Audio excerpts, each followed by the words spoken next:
ओम शांति 22/5/24 की प्रातः मुरली। ओम शांति। बाप दादा मधुबन। बाबा कहते हैं, मीठे बच्चे, तुम्हें कर्मातीत बनकर जाना है, इसलिए अंदर में कोई भी फॉलो नहीं रहना चाहिए। अपनी जांच कर कमियां निकालते जाओ। प्रश्न में बाबा बोले, किस अवस्था को जमाने में मेहनत लगती है, उसका पुरुषार्थ क्या है? उत्तर में बाबा बोले, इन आँखों से देखने वाली कोई भी चीज़ सामने न आए, देखते भी न देखो।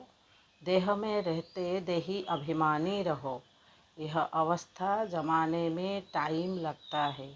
बुद्धि में सिवाय बाप और घर के कोई वस्तु याद न आए, इसके लिए अंतर्मुखी हो अपनी जांच करनी है, अपना चार्ट रखना है।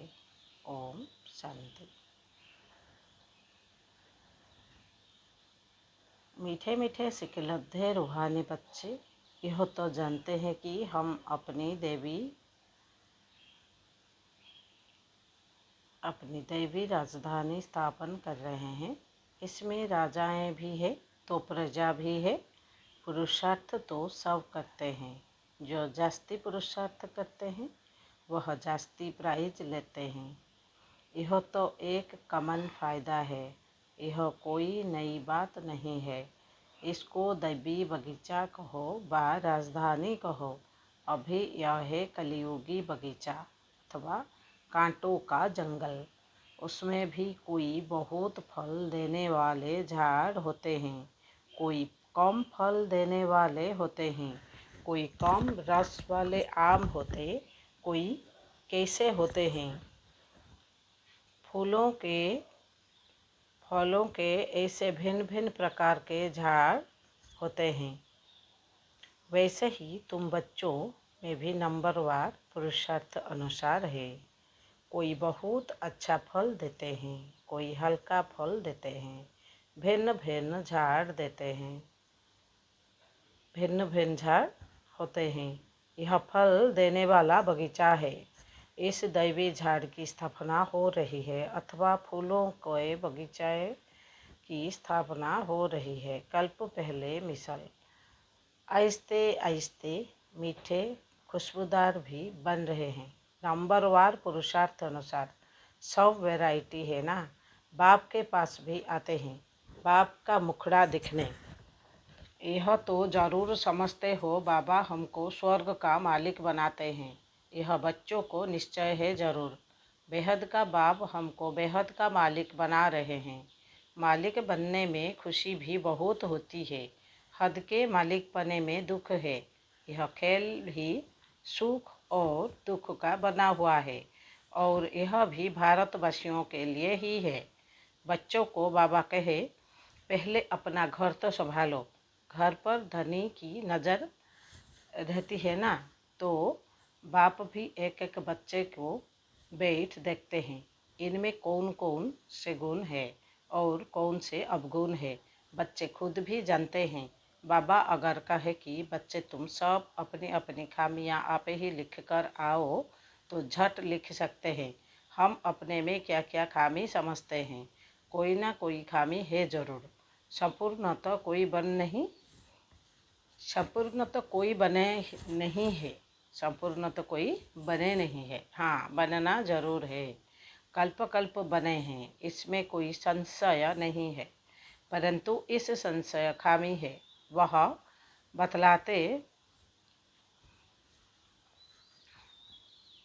बतलाने से बाबा उस पर ही समझाएंगे। इस समय तो बहुत खामियां है। मुख्य सब खामियां होती ही है देह अभिमान के कारण। वह फिर बहुत हैरान करती है, अवस्था को आगे बढ़ने नहीं देती। इसलिए अब पूरी रीति पुरुषार्थ करना है। यह शरीर भी अभी छोड़कर जाना है। दैवी गुण भी यहाँ भी धारण करके जाना है। कर्मातीत अवस्था में जाने का अर्थ भी है तो बाबा समझा रहे हैं। कर्मातीत होकर जाना है तो कोई भी फॉलो न रहे, क्योंकि तुम हीरे बनते हो ना। हमारे में क्या क्या फ्लो फलों है। यह तो हर एक जानते हैं, क्योंकि तुम चैतन्य हो। जड़ हीरे भी फलों होगा तो वह निकल थोड़ी ही सकेगा। तुम तो चैतन्य हो, तुम इस फलों को निकल सकते हो। तुम कौड़ी से हीरे जैसा बनते हो। तुम अपने को अच्छी रीति जानते हो। सर्जन पूछते हैं, कौन सा फलो है जो तुमको अटकाता है, आगे बढ़ने नहीं देता है? फॉलेस तो पिछाड़ी में बनना है, वह सब अभी निकलना है। अगर फॉलो नहीं निकलता तो हीरे की वैल्यू कम हो जाती है। यह भी बड़ा पक्का जोहरी है ना। सारी आयु हीरे ही इन आँखों से देखे हैं। ऐसा जोहरी कोई होगा ही नहीं जिसको इतना हीरो को परखने का शौक है। तुम भी हीरे बन रहे हो, जानते हो। कोई ना कोई फॉलो है जरूर, संपूर्ण बन नहीं है। चैतन्य होने कारण तुम पुरुषार्थ से फॉलो निकाल सकते हो। हीरे जैसा तो बनना है जरूर, सो तब बनेंगे जब पूरा पुरुषार्थ करेंगे। बाप कहते हैं, तुम्हारी अवस्था ऐसी पक्की हो जो शरीर छूटने समय जन्म में अंत में कोई भी याद न आए। यह तो क्लियर है। मित्र संबंधी आदि सबको भूलना है, संबंध रखना ही है एक बाप से। अभी तुम हीरे बन रहे हो। यह जवाहरात की दुकान है, तुम हर एक जोहरी हो। यह बातें दूसरा कोई भी जानता नहीं। तुम बच्चे जानते हो, हर एक के दिल में है। हम विश्व के मालिक बन रहे हैं पुरुषार्थ अनुसार। जिन्हों को ऊंच पद मिला है उन्होंने जरूर पुरुषार्थ किया है तो तुम्हारे में से ही ना। तुम बच्चों को ही इतना पुरुषार्थ करना है। इसलिए बाबा एक एक बच्चे को देखते रहते हैं, जैसे फूलों को देखा जाता है ना। यह कैसा खुशबूदार फूल है, यह कैसा है, इनमें बाकी क्या फलो है? क्योंकि तुम चैतन्य हो। चैतन्य हीरे जान सकते हैं ना हमारे में क्या क्या खामी है। जो बाप से बुद्धियोग तोड़ाए कहाँ ना कहाँ भटकता है। बाप तो कहते हैं, बच्चे वामे कम याद करो, दूसरा कोई याद ना आए। गृहस्थ व्यवहार में रहते एक बाप को याद करना है। इन्हों की तो भट्टी बननी थी जो तैयार हो निकली सर्विस के लिए। देखते हैं पुराने जो है वह अच्छी सर्विस कर रहे हैं। थोड़े नए भी ऐड होते जाते हैं। पुराने की भट्टी बननी है। भले पुराने हैं तो भी खामियां है जरूर। हर एक अपने दिल में समझते हैं कि बाबा जो अवस्था बनाने लिए कहते हैं वह अभी बनी नहीं है। एम ऑब्जेक्ट तो बाप समझाते हैं सबसे जस्ती खाद है। देह अभिमान की तभी देह की तरफ बुद्धि चली जाती है। देह में होते हुए देही अभिमानी बनना है। इन आँखों से दिखने वाली चीज़ कोई भी सामने न आए, ऐसी अवस्था जमानी है। हमारी बुद्धि में सिवाय एक बाप के और शांति धाम के कोई भी वस्तु याद न आए। कुछ भी साथ नहीं ले जाना है। पहले पहले हम नए संबंध में आए, अभी है पुराना संबंध। पुराने संबंध की जरा भी याद न आए। गायन भी है अंतकाल, यह अभी की बात है। गीत तो कलयुगी मनुष्य ने बनाए हैं, परंतु वह समझते थोड़ी ही है। मूल बात बाबा समझाते हैं, एक बाप के सिवाय और कोई याद न आए। एक बाप की याद से ही तुम्हारे पाप कट जाएंगे और पवित्र हीरे बनेंगे। कोई कोई पत्थर तो बहुत वैल्यूबल होते हैं, मानिक भी वैल्यूबल होते हैं, मगर मानिक वाला जो पत्थर। बाप अपने से भी बच्चों की वैल्यू ऊंच करते रहते हैं। अपनी जांच करनी होती है। बाप कहते हैं, अंतर्मुख हो, अपने में देखो हमारे में क्या खामी है, कहाँ तक देह अभिमान है। बाबा पुरुषार्थ के लिए भिन्न भिन्न युक्तियाँ समझाते रहते हैं। जितना हो सके एक की याद रहे, भले कितने भी प्यारे हो। खूबसूरत बच्चे बहुत लवली हैं, तो भी किसकी याद न आए। यहाँ की कोई भी चीज़ याद ना आए। कोई कोई बच्चे में बहुत मोह रहता है। बाप कहते हैं उन सब से ममत्व मिटाए, एक की याद रखो। एक लवली बाप से ही योग रखना है, उनसे सब कुछ मिल जाता है। योग से ही तुम लवली बनते हो, लवली आत्मा बनती है। बाप लवली प्यारे है ना, आत्मा को लवली प्यार बनाने के लिए बाप कहते हैं बच्चे जितना मुझे याद करेंगे तुम उतना हो लवली बनेंगे। तुम इतने लवली बनते हो जो तुम देवी देवताओं की अब तक पूजा हो रही है। बहुत लवली बनते हो ना। आधा कल्प तुम राज्य करते हो और फिर आधा कल्प तुम ही पूजे जाते हो। तुम खुद ही पुजारी बन अपने चित्रों को पूजते हो। तुम हो सबसे लवली बनने वाले। परंतु जब लवली बाप को अच्छी रीति याद करेंगे तभी लवली बनेंगे। सिवाय एक बाप के और कोई याद ना आए तो अपनी जांच करो कि बाप को बहुत लब से याद करते हैं। बाप की याद में प्रेम के आंसू आ जाएं। बाबा मेरा तो आपके सिवाय दूसरा ना कोई, और कोई की याद ना आए, माया के तूफान ना आए। तूफान तो बहुत आते हैं ना, अपने ऊपर बहुत जांच रखनी है। हमारा लब बाप के सिवाय और कोई तरफ तो नहीं जाता है। भले कितनी भी प्यारी चीज़ हो तो भी एक बाप की ही याद आए। तुम सब एक मासूक के आशिक बनते हो। आशिक मासूक जो होते हैं एक बार एक दो को देख लिया बस, शादी आदि भी नहीं करते, रहते भी अलग है, परंतु एक दो की याद बुद्धि में रहती है। अभी तुम जानते हो हम सब आशिक हैं एक मासूक के। उस मासूक को तुम भक्ति मार्ग में भी बहुत याद करते थे, यहाँ भी तुम्हें बहुत याद करना है जबकि वह सम्मुख है। बाप कहते हैं मामे को याद करो तो तुम्हारा बेड़ा पार हो।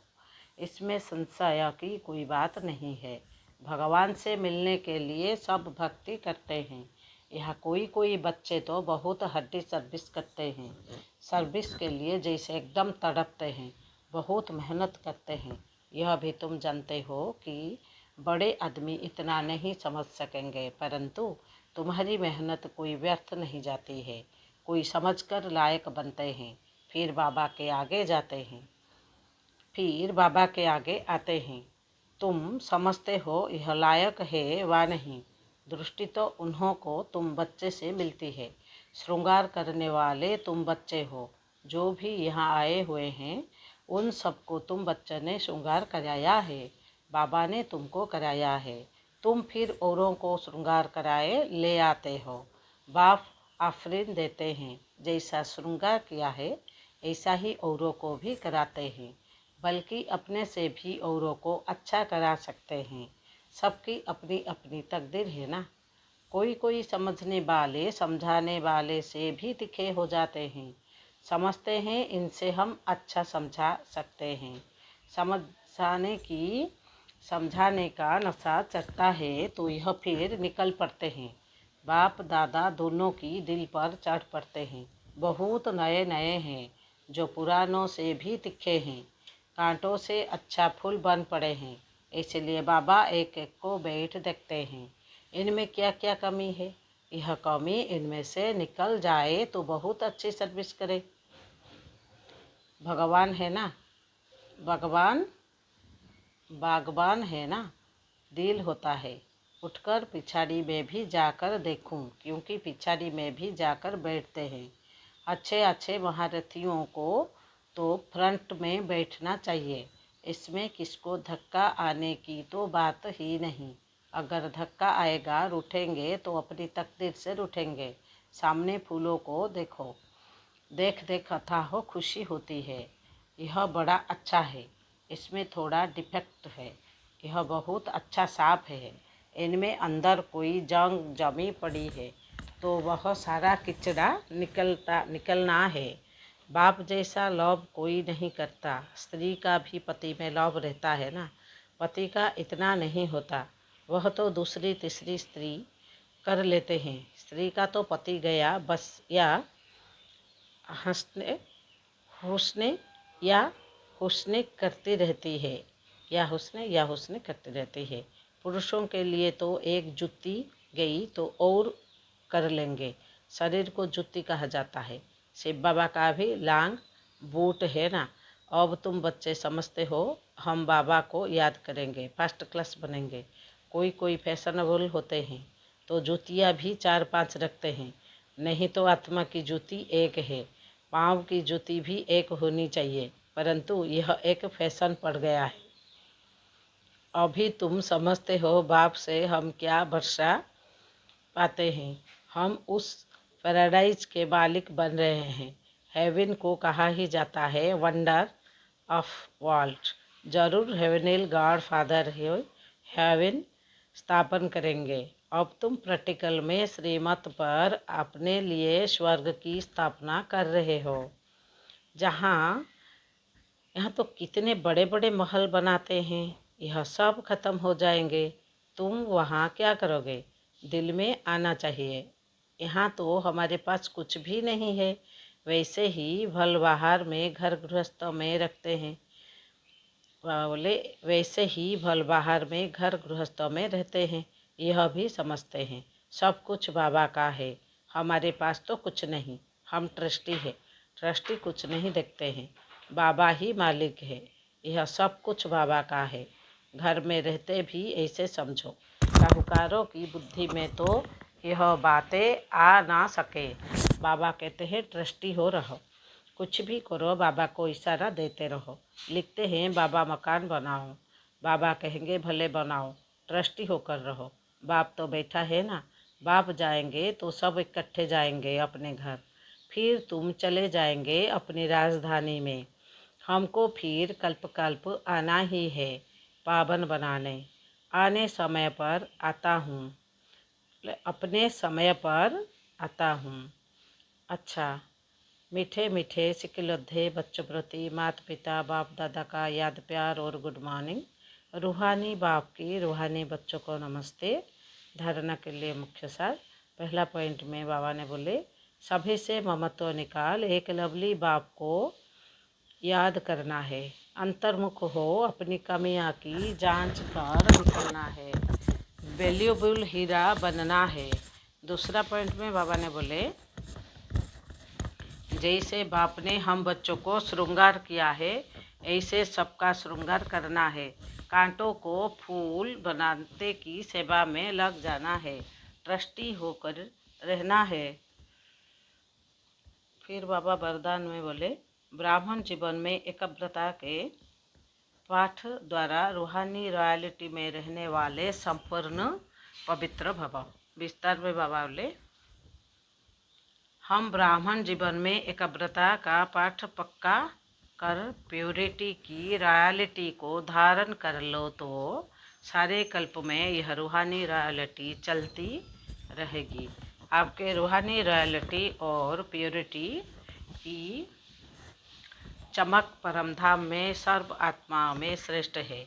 आदिकाल देवता स्वरूप में भी यह पर्सनालिटी विशेष रही है। फिर मध्यकाल में भी आपके चित्रों की विधि पूर्वक पूजा होती है। हम संगम पर ब्राह्मण जीवन का आधार प्योरिटी की रॉयल्टी है, इसलिए जब तक ब्राह्मण जीवन में जीना है तब तक संपूर्ण पवित्र रहना ही है। स्लोगान में बाबा बोले आप सहनशीलता के देव और देवी बना तो गाली देने वाले भी गले लगाएंगे। क्या बोले बाबा ने? आप सहनशीलता के देव और देवी बनो तो गाली देने वाले भी गले लगाएंगे। ओम शांति, ओम शांति।